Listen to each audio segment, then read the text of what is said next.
खुशहाल और शांतिपूर्ण जीवन जीने के लिए जैसे सब्जी वाला, दूध वाला, ग्रोसरी वाला इम्पोर्टेंट है, ठीक इसी तरह रद्दी वाला भी बहुत इम्पोर्टेंट है।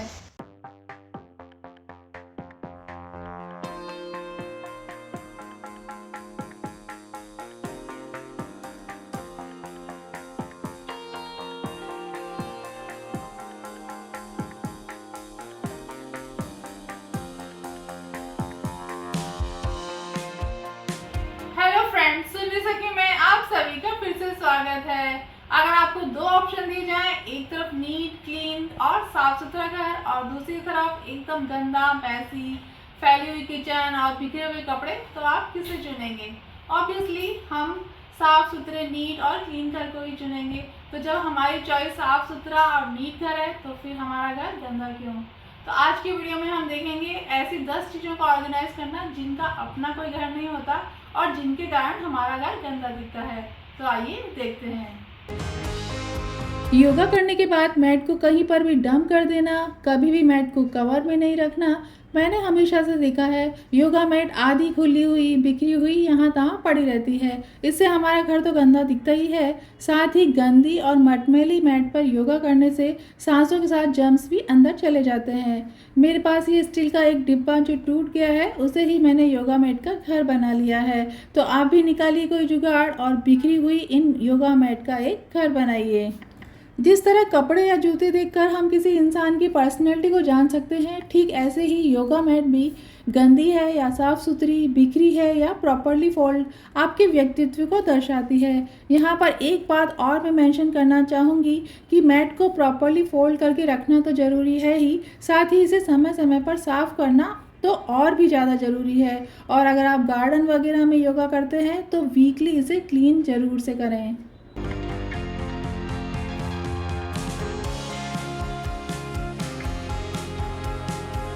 दूसरी गलती जो विजुअल क्लटर दिखाती है कि बिस्तर को फोल्ड करने के बाद हम उन्हें मैट्रेस पर ही छोड़ देते हैं। आते जाते कोई भी उन पर हाथ लगाता है, तकिए को तोड़ मरोड़ के यूज़ करता है। कभी कभी तो बिस्तर पर ही चुटर पुटर खाना और हाथ इधर उधर पहुँच देना, या मेरी तरह ज़मीन पर अगर गद्दा लगा हुआ है तो गीले पैर को बेडशीट से पोंछना।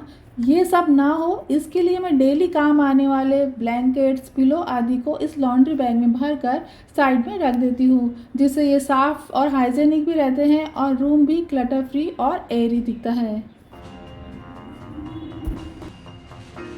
हर सैटरडे संडे को हम कुछ बाहर से ऑर्डर करते हैं और धीरे धीरे बहुत सारे चटनी, अचार, सॉस के पाउचेस इकट्ठे हो जाते हैं और फिर बाद में ये पाउच इधर उधर ड्रॉर में, तो कुछ फ्रिज में, कुछ डाइनिंग टेबल पर हमें पड़े मिलेंगे। इन्हें मैनेज करना भी बहुत ज़रूरी है। इनके लिए मेरे पास एक ये मेकअप ट्रे रखी थी, इसमें सेक्शंस भी हैं, तो सभी को मैं इसी में अरेंज कर लूँगी।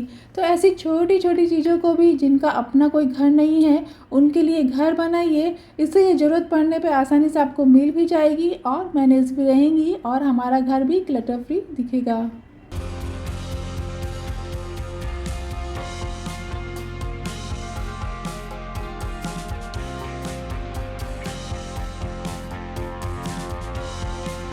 हर छोटी से छोटी चीज़ की जब एक जगह डिसाइड होगी, उसका अपना एक घर होगा, तो चीज़ें आसानी से मिलेंगी और घर भी सुंदर और व्यवस्थित रहेगा। जैसे ये डोरियाँ, इनको हम किधर भी टांग देते हैं कि बाद में काम आएंगी। कुछ रसोई में टंगी मिलेंगी, कुछ दरवाजे के पीछे, तो कुछ बालकनी में टांग कर जैसे हम भूल ही जाते हैं, और ये विजुअल क्लटर क्रिएट करती है। तो यहाँ तहाँ टंगी डोरियाँ घर को गंदा दिखाती हैं। इसके लिए आप भी मेरी तरह हैंगर का यूज़ कीजिए, सभी डोरियों को इसी में अरेंज कीजिए और इनका एक घर बनाइए। रसोई में हमें अलग अलग काम के लिए अलग अलग डिब्बों की आवश्यकता होती है। इस कारण बहुत सारे डिब्बे हमारे रसोई घर में आपको मिल जाएंगे, पर अलग अलग शेप और साइज़ के होने के कारण इन्हें मैनेज करना बहुत मुश्किल होता है और इस कारण विजुअल क्लटर क्रिएट होता है। पर ये फ्रिक्वेंटली काम में आते रहते हैं, इसलिए इन्हें रखना भी ज़रूरी है। तो थक हार कर मैंने इनका सॉल्यूशन निकाला कि सारे डिब्बे, चाहे वो बॉटल हो, माइक्रोवेव के हों, छोटी साइज़ का, बड़ी साइज़ का, सभी को मैंने एक बड़ी बास्केट में डालकर रख दिया। अब जैसी ज़रूरत होती है यहाँ से निकालती हूँ और खाली होने के बाद वापस यहीं पर रख देती हूँ।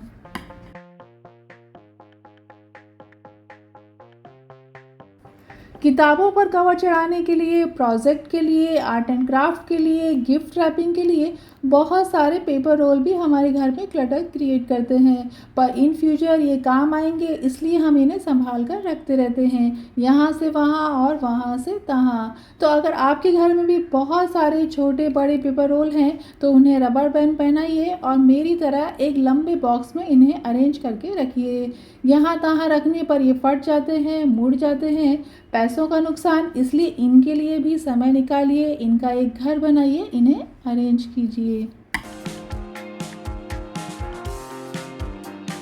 बाथरूम में वॉश बेसिन पर ये साबुन के बचे हुए टुकड़े बड़े ही चीप दिखते हैं और हमारे बाथरूम का लुक ख़राब करते हैं, पर इन फ्यूचर ये काम आएंगे, इसलिए हम इन्हें फेंकते भी नहीं। फिर से साबुन पर चिपका कर या क्लीनिंग में इन्हें थोड़ा सा यूज़ लेकर दोबारा बाथरूम में ही छोड़ देते हैं। तो इस क्लटर से बचने के लिए यहाँ एक काम कीजिए, इन छोटे छोटे टुकड़ों की जगह नया साबुन प्लेस कर दीजिए और इन टुकड़ों को कलेक्ट कर लीजिए। बाद में इन्हें मेल्ट करके पेपर सोप या हैंड वॉश बना लीजिए। वॉशिंग मशीन तो अब अगले दिन लगेगी, तब तक जिम के पसीने वाले कपड़े, स्विमिंग के गीले कपड़े या बारिश के भीगे हुए कपड़े कहाँ रखें। तो इन सब बातों का ध्यान रखते हुए ही मेरे घर में आपको 2 लॉन्ड्री बैग मिलेंगे। ये स्टील की बाल्टी में मैं गीले और पसीने वाले कपड़ों को रखा करती हूँ और इस कपड़े वाली लॉन्ड्री बैग में मैं सारे ड्राई सूखे कपड़े रखती हूँ। इस तरह गीले और सूखे गंदे कपड़ों को मैं अलग अलग सेग्रीगेट करके रखती हूँ।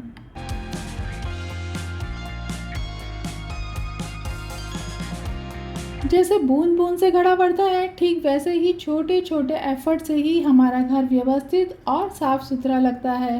फ्रिज पर, टीवी टेबल पर, कॉफ़ी टेबल पर, यहाँ वहाँ बिखरे कॉइन्स के लिए भी आप एक जगह बनाइए। जैसे इस एक बड़े बॉक्स में अनयूज्ड इन गिलासों का यूज़ करके मैंने सेक्शन बना लिए हैं और इन्हीं में मैं सारे कॉइन्स रखा करती हूँ। कुछ छोटे नोट भी मैंने इमरजेंसी के लिए यहाँ पर रखे हुए हैं। डेली के लिए एक कॉइन बॉक्स मैंने एंट्रेंस पर ही रखा है, इसमें एक तरफ कॉइन तो दूसरी तरफ रसीद वगैरह और कुछ पैसे भी मैं रखती हूँ। हमारा अगला टॉपिक है सॉस और अचार के डिब्बे। ये भी पूरे घर में आपको मिल जाएंगे, रसोई में, फ्रिज में, डाइनिंग टेबल पर, बालकनी में, जहाँ खाया वहीं इन्हें छोड़ दिया। नतीजा क्लटर। तो इनके लिए भी एक प्लेस, एक घर बनाइए, ज़रूरत के हिसाब से इन्हें अरेंज कीजिए। कुछ लोग इन्हें फ्रिज में रखते हैं, इसकी जगह इन्हें आप बाहर भी रख सकती हैं। ये फ्रिज के बाहर भी सेफ रहते हैं, ख़राब नहीं होते हैं।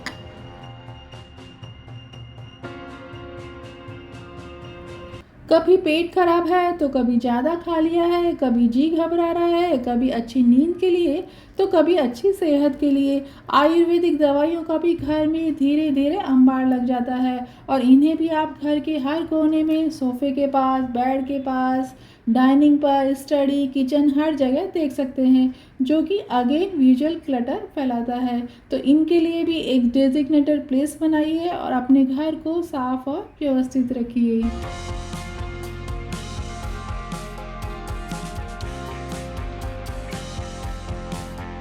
बरसात का मौसम है, अपने घर में प्लीजेंट वाइब्स के लिए मोमबत्ती जलाइए, रूम स्प्रे कीजिए और फिर देखिए जादू, स्वर्ग से सुंदर मेरा घर। आई होप आज का वीडियो आपके लिए हेल्पफुल रहा होगा, तो प्लीज़ लाइक एंड सब्सक्राइब। आपके सभी प्रश्नों और सुझावों का स्वागत है। तो मिलते हैं अगले मंगलवार कुछ नए और इंटरेस्टिंग आइडियाज़ के साथ।